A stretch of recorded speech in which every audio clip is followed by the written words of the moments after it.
Hi, I'm Maeve. I just finished up the Bystander Intervention module while in my second year of a degree in English and Politics at UCC, and to be quite honest, I really wish that I had experienced and completed the module sooner because of really the language it provides you with, I suppose, to contextualise what you experience or witness or I suppose hear stories about, especially as a student.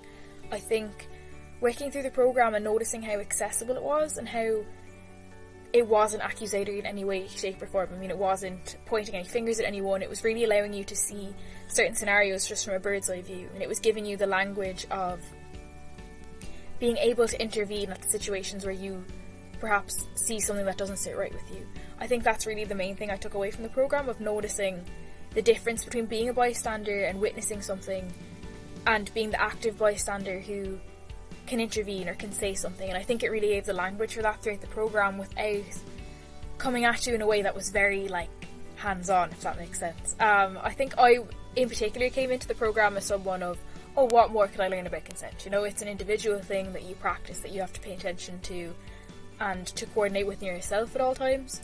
But I think through the bystander programme I really noticed of how consent, and I suppose the principles of consent, is this really collective social responsibility that everyone has to, I suppose, buy into so that you can make definitely the campus a safer place, but also the city and the community around the campus. I think it would be incredible if absolutely everyone could take this. You can create this little chain of active bystanders, because I think it's such a reassuring conversation to be happening on campus, and one that's so informative and non-accusatory in a way that it's so accessible to everyone.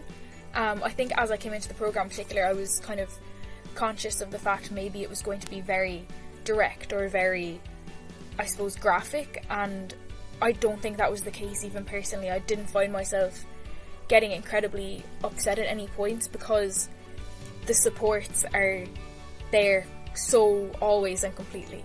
There's always the numbers you can call, or there's the, I suppose, debrief afterwards, and it really allows you to, I suppose, articulate what you're feeling, and you can see what everyone else has been experiencing while they're working through the scenarios and working through the programme. And I just think it was so well formed that it was something that I would just completely recommend to anyone who is even remotely thinking about it.